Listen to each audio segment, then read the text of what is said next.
معزز و مکرم، محترم و محتشم مصلیان کرام، سامعین اعظام، حاضرین کرام، ناظرین اعظام، السلام علیکم ورحمۃ اللہ وبرکاتہ۔ الحمدللہ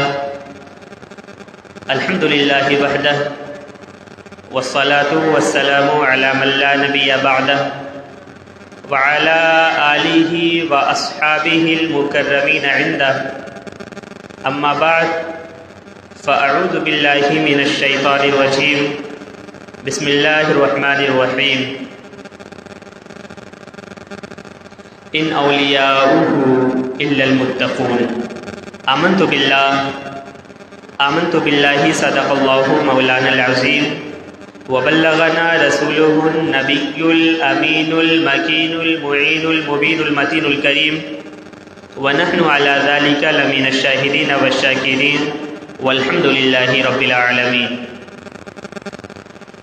معزز و مکرم سامعین کرام، آئیے کچھ عرض و معروض سے قبل، کچھ گفت و شنید سے پیشتر اور کچھ سننے اور سنانے سے پہلے آقائے نامدار، مدینے کے تاجدار، حبیب پروردگار، شفیع روز شمار، جناب احمد مجتبیٰ محمد مصطفیٰ محمد رسول اللہ ارواحنا فدا صلی اللہ علیہ وآلہ وسلم کی بارگاہ بے کس پناہ و عالی جاہ میں درود و سلام کی ڈالی عقیدت و محبت کی تھالی میں بھر کر پیش کریں۔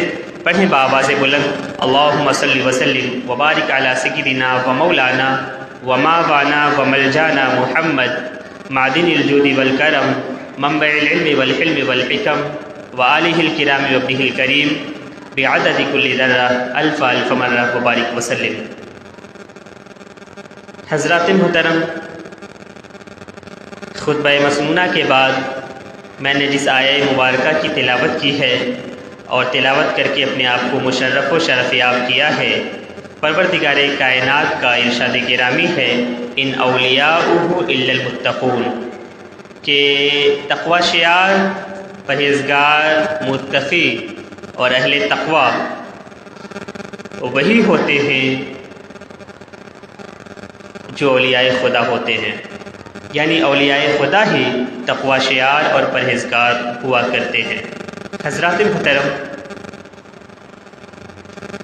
اللہ کے ولیوں کی شان بہت ہی نرالی ہے۔ انہی ولیوں میں سے ایک عظیم الشان شخصیت حضور غوث پاک کی ہے۔ گزشتہ جمعے کو بھی آپ نے غوث پاک کی شان و عظمت اور ان کے مقام و مرتبے کا بیان سماعت کیا تھا۔ آج بھی انشاءاللہ انہی کے اوپر بیان ہوگا۔ غوث پاک کا مقام بہت ہی بلند و بالا ہے، ان کی کرامتیں بھی بہت زیادہ ہیں۔ گزشتہ جمعے کو آپ نے ایک کرامت سماعت کی تھی، اس کرامت میں آپ نے یہ سماعت کیا تھا کہ یہ بچپنے کا واقعہ تھا کہ حضور تعلیم کے لیے بغداد جا رہے تھے تو راستے میں آپ کا قافلہ لوٹ لیا گیا، اور اس قافلے میں کچھ ڈاکو آپ کے پاس بھی آئے اور پوچھا ان سے پوچھا کہ آپ کے پاس کیا ہے، آپ کے پاس بھی کچھ ہے؟ تو انہوں نے فرمایا کہ میرے پاس 40 دینار ہیں جو جبے کی جیب میں سلے ہوئے ہیں۔ ایک ایک کر کے کئی ڈاکو آئے اور پوچھ کر یہ کہہ کر چلے جاتے رہے کہ یہ مذاق کر رہا ہوگا، یہ بچہ ہے، بھلا اس کے پاس 40 دینار ہوں گے، اور اگر ہوتے بھی تو یہ بتاتے کیوں؟ تو اس نے جا کر ڈاکوؤں کے سردار سے کہا، ڈاکوؤں کے سردار نے بلوا بھیجا۔ جب بلوایا، غوث پاک کو حاضر کیا گیا تو غوث پاک نے ڈاکوؤں کے سردار کے پاس بھی سب کچھ سارا واقعہ سچ سچ بتا دیا۔ تو ڈاکوؤں کے سردار کو بہت حیرانی ہوئی، بہت تعجب ہوا۔ ڈاکوؤں کا سردار بہت اچنبھے میں پڑ گیا۔ اس نے سوچا کہ لوگ مصیبت کے وقت، کٹھنائیوں کے وقت، کٹھن گھڑی میں مشکل وقت میں اپنی پریشانیاں بتلایا نہیں کرتے، بلکہ اپنے پاس جو مال ہوتا ہے، جو دولت ہوتی ہے، جو سامان ہوتا ہے، وہ ساز و سامان چھپایا کرتے ہیں، کوئی بتایا نہیں کرتا۔ انہوں نے سب کچھ سچ سچ کیوں بتا دیا؟ آخر ماجرا کیا ہے؟ آخر بات کیا ہے؟ تو غوث پاک نے بتایا کہ میں نے چلتے ہوئے اپنی ماں سے ایک وعدہ کیا تھا۔ وہ وعدہ یہ تھا، میری ماں نے مجھ سے وعدہ لیا تھا، بیٹے جا رہے ہو، جاتے ہوئے ایک وعدہ کر لو، مجھ سے یہ عہد کر لو۔ وہ وعدہ یہ ہے کہ کبھی جھوٹ مت بولنا۔ غوث پاک نے ہمیشہ سچ بولنے اور جھوٹ کبھی نہ بولنے کا وعدہ کیا تھا، وہ وعدہ کبھی نہیں توڑا۔ جب ڈاکوؤں کے سردار نے یہ سنا تو دل کی دنیا ہی بدل گئی، کیفیت تبدیل ہو گئی۔ ڈاکوؤں کا سردار کہنے لگا، آپ نے ایسی مشکل گھڑی میں، ایسے کٹھن وقت میں اپنے ماں سے کیا ہوا وعدہ نہیں توڑا، اور ہم ہیں کہ اپنے رب سے، اپنے پروردگار کائنات سے، اپنے خدا سے کیا ہوا وعدہ برسوں سے توڑتے چلے آ رہے ہیں۔ دل کی دنیا بدل گئی اور ڈاکو غوث پاک کے ہاتھ پر تائب ہوا، توبہ کر کے نیک انسان بن گیا۔ جب ڈاکو نے توبہ کی تو اس کے جتنے چیلے تھے وہ سارے کے سارے تائب ہوئے اور تائب ہو کر نیک بن گئے۔ حضرات محترم، یہ سچ کی برکت تھی۔ انسان جب سچ کو اپنا لینا تو معاشرے کو تبدیل کر سکتا ہے، سچ کو اپنا لے تو۔ اس لیے ہمیں ہمیشہ سچ بولنا چاہیے، جھوٹ کبھی نہیں بولنا چاہیے، جھوٹ سے ہمیشہ دور رہنا چاہیے۔ غوث پاک نے ایک تعلیم یہ بھی دی، غوث پاک نے جہاں بہت ساری تعلیمات دی ہیں، ان کی بہت ساری تعلیمات ہیں، ان کی بہت ساری شکشائیں ہیں، ٹیچنگز ہیں، ان میں سے ایک یہ بھی ہے کہ ہمیشہ سچ بولیں، جھوٹ کبھی نہ بولیں۔ غوث پاک کی یہ تعلیم ہے، تو ہمیں بھی چاہیے کہ ہم سچائی کو اپنا لیں اور جھوٹ سے نفرت پیدا کر لیں، جھوٹ سے ہمیشہ دور رہیں، جھوٹ سے دوری بنا لیں، اور جھوٹ کے ساتھ ساتھ جھوٹوں سے بھی دوری بنا لیں۔ اس سے ہمارا معاشرہ انشاءاللہ سدھر جائے گا، ہمارا معاشرہ تباہی سے بچ جائے گا، ہمارا معاشرہ خوشحال ہو جائے گا۔ حضرات محترم، ایک اور بہت مشہور واقعہ ہے حضور غوث پاک رضی اللہ تعالی عنہ کا ہی۔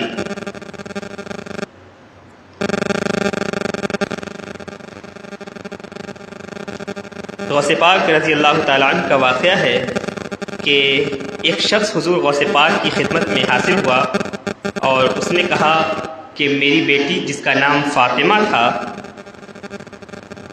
چھت پر چڑھی تھی، اس کو کوئی اٹھا کر لے کر چلا گیا۔ ایک شخص آیا۔ اس واقعے سے میں یہ بتانا چاہ رہا ہوں کہ غوث پاک کی جو حکومت تھی صرف انسانوں پر نہیں بلکہ جناتوں پر بھی ان کی حکومت تھی۔ اللہ تبارک و تعالیٰ نے انہیں یہ پاور، یہ قدرت عطا کی تھی کہ جناتوں پر بھی ان کی حکومت تھی، ان کا بول بالا تھا۔ ایک شخص حضور غوث پاک کی خدمت میں حاضر ہوا اور حاضر ہونے کے بعد اس نے کہا کہ میری بیٹی چھت پر چڑھی تھی، چھت پر سے اسے کوئی اٹھا کر لے کر چلا گیا، اسے کوئی غائب کر کے لے کر چلا گیا۔ جب غوث پاک نے یہ سنا تو وہ تو اللہ کے ولی تھے، وہ تو اللہ والے تھے، غوث تھے، اپنے وقت کے غوث الاغواث تھے۔ انہوں نے پتہ لگا لیا، لوح محفوظ پر نظر ڈالی تو اندازہ ہوا کہ اس شخص کی بیٹی کو ایک جن نے، ایک جنات نے اٹھا لیا ہے اور وہ اٹھا کر لے کر چلا گیا ہے۔ جب معلوم ہوا تو حضور غوث پاک نے یہ مشورہ دیا کہ آج کی رات تم کو کرخ کے جنگل کی طرف جانا ہے، کرخ کے جنگل کی طرف جاؤ، 5ویں ٹیلے کے پاس جا کر بیٹھو، زمین پر اپنے ارد گرد ایک دائرہ کھینچ لو۔ غوث پاک نے یہ مشورہ دیا، کرخ کے جنگل میں جاؤ اور جا کر وہاں 5ویں ٹیلے کے پاس جا کر بیٹھ جاؤ، زمین پر اپنے ارد گرد دائرہ کھینچ لو اور خط کھینچتے وقت یہ کہنا بسم اللہ و دینہ پھر عبد القادر، یہ لکھنا۔ اس کے بعد جب تھوڑی دیر رات ہو جائے گی، تھوڑی دیر کے بعد جب رات ہو جائے تو تمہارے پاس جناتوں کا گروہ آئے گا، جن کی صورتیں مختلف ہوں گی، تم ان سے مت ڈرنا، اور جب صبح ہو جائے تو اس وقت ان کا بادشاہ تمہارے ایک لشکر کے ساتھ آئے گا، تم سے تمہارا مطلب پوچھے گا، تم انہیں کہہ دینا کہ مجھ کو عبد القادر نے، حضور غوث پاک نے تمہاری طرف بھیجا ہے، اور اس سے اپنی لڑکی کا حال بیان کرنا۔ تب میں گیا۔ وہ شخص پھر کہنے لگا کہ جب غوث پاک نے مجھے یہ بتایا تو میں گیا اور جو کچھ مجھے حضور غوث پاک نے حکم دیا تھا، جو کچھ مجھے کہا تھا، اس کے مطابق عمل کیا۔ مجھ پر ڈراؤنی شکل والی صورتیں گزری، کسی کو مجال نہ تھی، نہ اس دائرے کے قریب آیا جس میں میں رہتا تھا۔ جب وہ شخص گیا تو وہاں ایک دائرہ کھینچ لیا، اس دائرے کے اندر رہا تو بہت ڈراؤنی شکلیں، ڈراؤنی صورتیں نظر آئیں، جنات آئے، جناتوں کا گروہ آیا، لیکن کسی نے اسے تکلیف نہیں پہنچائی۔ وہ آ کر دائرے کے پاس کھڑا ہو گیا، جنوں کا گروہ آیا، اس کے بعد رات بھر گروہ آتا رہا اور جاتا رہا، حتیٰ کہ ان کا بادشاہ گھوڑے پر سوار ہو کر آیا۔ لاسٹ میں جب صبح کا وقت ہوا تو صبح کے وقت میں جناتوں کا بادشاہ آیا۔ جب جناتوں کا بادشاہ آیا، وہ گھوڑے پر سوار تھا، اس کے سامنے ایک گروہ بھی تھا۔ وہ آ کر دائرے کے پاس کھڑا ہو گیا اور کہنے لگا، اے انسان، تمہاری کیا حاجت ہے؟ میں نے کہا کہ مجھ کو شیخ عبد القادر نے تمہاری طرف بھیجا ہے۔ تب وہ گھوڑے پر سے اتر پڑا اور اترنے کے بعد زمین پر بوسہ دیا اور دائرے سے باہر بیٹھ گیا۔ اس کے ساتھی بھی بیٹھ گئے اور کہا، تمہارا کیا معاملہ ہے؟ تب میں نے اپنی لڑکی کا حال بیان کیا۔ تب میں نے بتایا کہ اے جناتوں کے بادشاہ، بات یہ ہے، ماجرا یہ ہے کہ میرے گھر سے میری لڑکی کو تمہارے جناتوں میں سے ایک جنات نے اٹھا لیا ہے۔ اتنا سننا تھا کہ جناتوں کے بادشاہ کو بہت تیز غصہ آیا۔ اس نے اپنے ساتھیوں سے کہا کہ یہ کام کس نے کیا ہے؟ انہوں نے کہا، اس کے حال سے، انہوں نے کہا نہیں معلوم۔ سب نے اس کے حال سے لا علمی بیان کی۔ پھر تھوڑی دیر کے بعد ایک جن کو پکڑ لائے جس کے ساتھ وہ لڑکی تھی، اور کہا گیا کہ یہ چین کا ہے، یہ جن جو ہے چین کا ہے، یہ چین کا جن ہے۔ اس سے پوچھا گیا کہ تم کو کس چیز نے اس امر پر، اس کام پر برانگیختہ کیا کہ قطب کی رکاب کے نیچے چوری کرے؟ اس نے کہا، میں نے جب اس کو دیکھا تو اس جنات نے کہا کہ میں نے اس کو دیکھا تو میں نے اٹھا لیا، یہ مجھے اچھی لگی۔ تو حضرات محترم، اس کے بعد وہ شخص جس کی بیٹی تھی، جناتوں کے بادشاہ کے پاس سے اپنی بیٹی کو لے کر آ گیا اور جناتوں کے بادشاہ نے اس جنات کو قتل کروا دیا۔ حضرات محترم، یہ کہنے کو ایک چھوٹا سا واقعہ ہے، ایک معمولی واقعہ ہے، لیکن اس کے اندر جو درس ہے وہ یہ ہے، جو بات ہے وہ یہ ہے کہ ایک شخص ہوتا ہے، اس کی بیٹی کو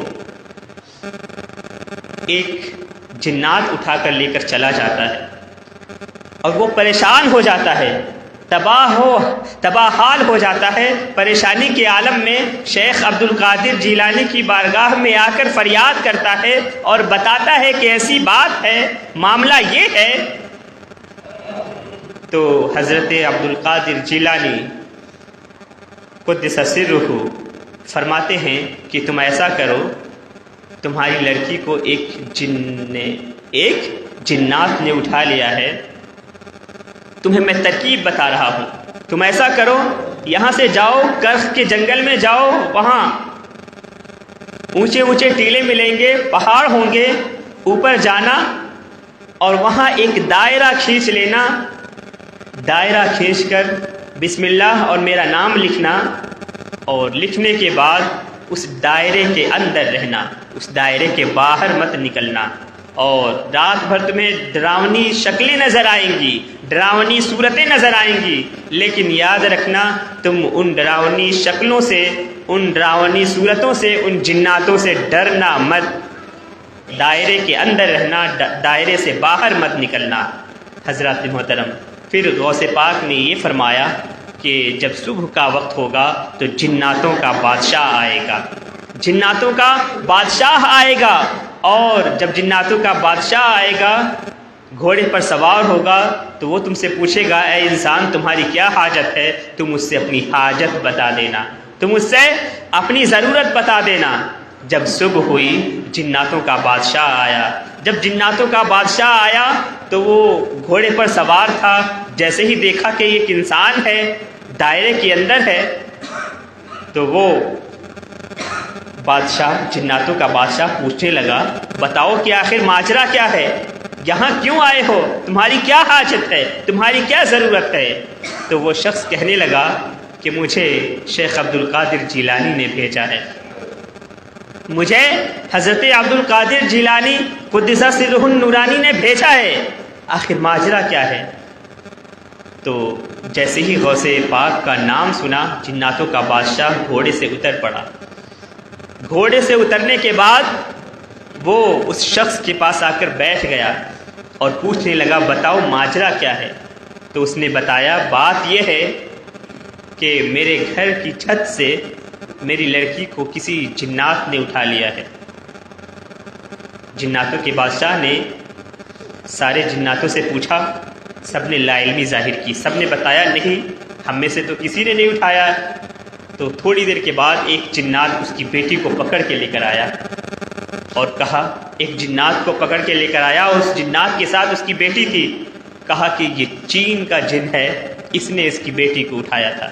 حضرات محترم، غوث پاک کے کہنے پہ اس جنات کے بادشاہ نے یہ بتا دیا اور اس انسان کی بیٹی جس کو اٹھا کر لے گیا تھا اس کو واپس بلا لیا۔ یہ غوث پاک کی کرامت ہے۔ اس سے ثابت ہوتا ہے، اس سے واضح ہوتا ہے کہ غوث پاک کی حکومت نہ صرف انسانوں پر تھی بلکہ ان کی حکومت تو جناتوں پر بھی تھی، جناتوں کے بادشاہ بھی، بلکہ جنات بھی ان کی قدر کیا کرتے تھے، ان کی تعظیم کیا کرتے تھے اور ان کے حکم کی بجا آوری کیا کرتے تھے۔ حضرات محترم، یہ ہے جنات کا واقعہ۔ اس طرح کے بہت سارے واقعات حضور غوث پاک کی حیات میں رونما ہوئے جن سے بہت ساری نصیحتیں حاصل ہوتی ہیں۔ ایک بہت مشہور واقعہ ہے ان کے والدین کا جو میں مختصراً پیش کرنا چاہتا ہوں۔ حضرات محترم، ایک شخص ایک سڑک کے کنارے سے گزر رہا ہوتا ہے۔ جب گزرتا ہے تو وہ دیکھتا ہے کہ بغل سے ایک نالا بھی بہہ رہا ہے، اسے بہت تیز بھوک لگتی ہے، شدت کی بھوک ہوتی ہے۔ اس بھوک کے عالم میں اسے اس نالے میں ایک سیب نظر آتا ہے۔ جب وہ سیب نظر آتا ہے تو وہ شخص بھوک کے عالم میں وہ سیب اٹھاتا ہے اور وہ سیب اٹھا کر اس نہر سے وہ سیب اٹھا کر کھا لیتا ہے۔ جب وہ سیب کھا لیتا ہے تو پھر دل میں یہ خیال پیدا ہوتا ہے کہ میں نے یہ سیب کھا تو لیا ہے لیکن میں نے تفتیش نہیں کی، میں نے جانچ نہیں کی یہ سیب آیا کہاں سے، یہ سیب تھا کس کا۔ نہر میں سیب بہ رہا ہے، بھوک شدت کی ہے، لیکن تقوی کا عالم یہ ہے، پرہیزگاری کا عالم یہ ہے کہ وہ شخص یہ نہیں سوچ رہا ہے کہ میں نے شدت کی بھوک میں سیب کھا لیا، وہ شخص اس پر غور کر رہا ہے کہ میں نے کھا تو لیا لیکن تھا کس کا، کہاں سے آیا تھا، میں نے اس سے اجازت لی تھی نہیں لی تھی۔ کل قیامت کے روز اس سیب کے بارے میں اگر مجھ سے پوچھ لیا گیا، اگر اس سیب کے بارے میں مجھ سے پوچھ لیا گیا تو میں کیا جواب دوں گا؟ حضرات محترم، اتنے میں اب پتہ کرتا ہے وہ لڑکا کہ یہ سیب آیا کہاں سے، تو پتہ چلتا ہے کہ نہر کے کنارے ایک باغ ہے، اس باغ میں سیب کے بہت سارے درخت ہیں، ہو نہ ہو یہ سیب اسی باغ کا ہوگا اور نہر سے بہتا ہوا یہاں چلا آیا ہوگا۔ اب وہ پتہ کرتا ہے کہ اس باغ کا مالک کون ہے۔ پتہ کرنے کے بعد وہ شخص باغ کے مالک کے پاس جاتا ہے اور باغ کے مالک کے پاس جا کر فریاد کرتا ہے کہ اے باغ کے مالک، ماجرا یہ ہے کہ میں جا رہا تھا نہر کے کنارے سے، سڑک کے کنارے سے میں جا رہا تھا، جاتے ہوئے مجھے شدت کی بھوک لگ رہی تھی، میں نے دیکھا ایک سیب نہر میں بہتا ہوا چلا جا رہا ہے، میں نے دیکھا، میں نے وہ سیب اٹھا لیا اور اٹھا کر کھا لیا۔ میں نے کھا تو لیا لیکن کھانے کے بعد یہ فکر لاحق ہوئی کہ کل قیامت کے روز اس سیب کے بارے میں مجھ سے سوال کیا گیا، مجھ سے پوچھا گیا کہ یہ سیب کھا تو لیا لیکن پرمیشن لی تھی، اجازت لی تھی نہیں لی تھی، کس کا سیب تھا، کہاں سے آیا تھا؟ قیامت کے دن پوچھ لیا گیا تو میں کیا جواب دوں گا؟ اس کے بعد میں نے پتہ لگایا کہ یہ سیب باغ سے آیا اور باغ کے مالک آپ ہیں۔ اے باغ کے مالک، آپ سے بس التجا یہی ہے، آپ سے بس گزارش یہی ہے کہ آپ بس یہ سیب معاف کر دیں، میں نے بغیر اجازت کی یہ سیب کھا لیا ہے، آپ معاف کر دیں تاکہ کل قیامت کے دن کوئی گرفت نہ ہو، کوئی پکڑ نہ ہو، کوئی پرسش نہ ہو، میں گرفت سے بچ جاؤں۔ اب اس سیب کے مالک نے، اس درخت کے مالک نے، اس باغ کے مالک نے جب دیکھا کہ لڑکا اتنا شریف ہے کہ سیب کھا لیا، وہ بھی بہتا ہوا چلا گیا، تو اب یہ سیب معاف کروانے آیا ہے، کہا اتنا بڑا تقوی شیار تو کوئی نہیں ہو سکتا، آج کے زمانے میں اتنا بڑا پرہیزگار تو نہیں مل سکتا۔ اس نے کہا ایک شرط ہے، میں سیب معاف کر دوں گا لیکن ایک شرط ہے۔ پوچھا شرط کیا ہے؟ کہا میری لڑکی سے شادی کرنی ہو۔ اچھا، وہ دل میں کہنے لگا میں نے اتنی چھوٹی سی غلطی کی تھی، ایک سیب کھا لیا تھا، میں معاف کرانے آیا ہوں، اس کے بدلے میں اتنی بڑی سزا کہہ رہے ہیں میری لڑکی سے شادی کرنی ہوگی۔ کہا ٹھیک ہے منظور ہے لیکن سیب معاف کر دیں، آج کی اس بات سے، قیامت کی پکڑ سے تو بچ جاؤں گا۔ پھر آگے کہنے لگے میری لڑکی سے شادی کرنی ہے اور وہ لڑکی آنکھ سے اندھی ہے۔ اب اور مصیبت کھڑی ہو گئی، وہ کان سے بہری ہے، وہ لڑکی زبان سے گونگی ہے، ہاتھ سے لولی ہے اور پیر سے لنگڑی ہے۔ اللہ اللہ، اب اور مصیبت آ گئی۔ اب تک تو صرف یہ شرط تھی کہ شادی کرنی ہوگی میری لڑکی سے، اب وہ یہ کہہ رہے ہیں شرط یہ ہے میری لڑکی ایسی ہے جو آنکھ سے اندھی ہے، جو دیکھ نہیں سکتی، میری لڑکی جو ہے آنکھ سے اندھی ہے، کان سے بہری ہے، زبان سے گونگی ہے، ہاتھ سے لولی ہے، پیر سے لنگڑی ہے، اس لڑکی سے شادی کرنی ہوگی۔ اب وہ کہنے لگے قیامت کی پکڑ سے تو بچ جاؤں گا، چلو یہ شرط بھی منظور ہے۔ شرط منظور ہو گئی، اب اس کی شادی ہو گئی۔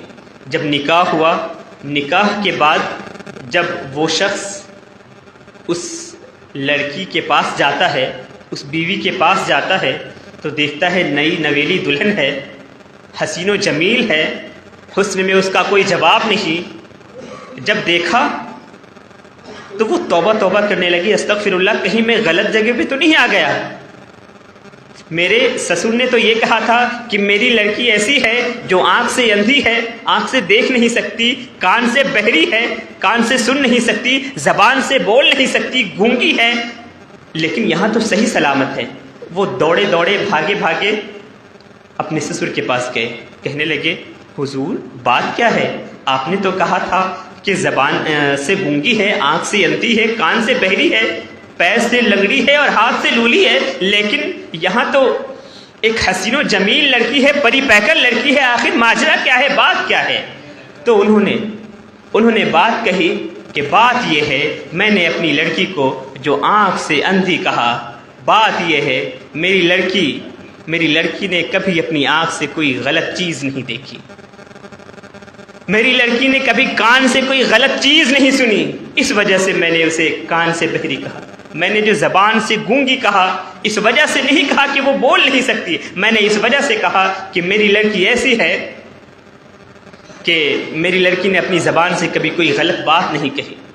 میں نے اپنی لڑکی کو ہاتھ سے لولی کہا ہے، وہ اس وجہ سے نہیں کہا کہ کام نہیں کر سکتی، بلکہ اس وجہ سے کہا ہے کہ اس نے اپنے ہاتھوں سے کبھی کوئی غلط کام نہیں کیا۔ میں نے اپنی لڑکی کو پیر سے لنگڑی اس وجہ سے نہیں کہا کہ وہ چل نہیں سکتی، بلکہ اس وجہ سے کہا ہے کہ کبھی اس نے غلط قدم نہیں بڑھائے۔ حضرات محترم، یہ معاملہ حضور غوث پاک کے جب ان دونوں شخصوں کا لڑکا اتنا پرہیزگار تقوی شعار ہوتا ہے کہ ایک سیب غلطی سے کھا لینے پر معاف کروانے آتا ہے، اور لڑکی اتنی پرہیزگار ہوتی ہے کہ کبھی زبان سے کوئی غلط بات نہیں نکالتی، کبھی اس نے آنکھ سے غلط چیز نہیں دیکھی، کبھی کان سے اس نے غلط چیز نہیں سنی، کبھی غلط سمت قدم نہیں بڑھائے، تو لڑکی جب اتنی پرہیزگار اور تقوی شعار ہوتی ہے، اور لڑکا جب اتنا پرہیزگار اور تقوی شعار ہوتا ہے، جب ان دونوں کا ملن ہوتا ہے تو تاریخ گواہ ہے، تب غوث پاک کا جنم ہوتا ہے۔ حضرات محترم، یہ دونوں غوث پاک کے والد اور والدہ تھے، جب ان دونوں کا ملن ہوا، ان دونوں کا نکاح ہوا، ان سے جو بچہ پیدا ہوا وہ بچہ غوث اعظم کہلایا۔ یہ بھی ایک بہت عجیب واقعہ ہے، یہ اس واقعے سے ہمیں درس حاصل کرنا چاہیے، اور اللہ تبارک و تعالیٰ سے دعا ہے کہ ہم سب کو پرہیزگار بنائے، تقوی شعار بنائے، نیکوکار بنائے۔ اللہ تبارک و تعالیٰ ہم سب کو سننے سنانے سے زیادہ سمجھنے اور عمل کرنے کی توفیقات خیر سے نوازے۔ آمین آمین۔ وآخر دعوانا ان الحمد للہ رب العالمین، والسلام علیکم ورحمۃ اللہ وبرکاتہ۔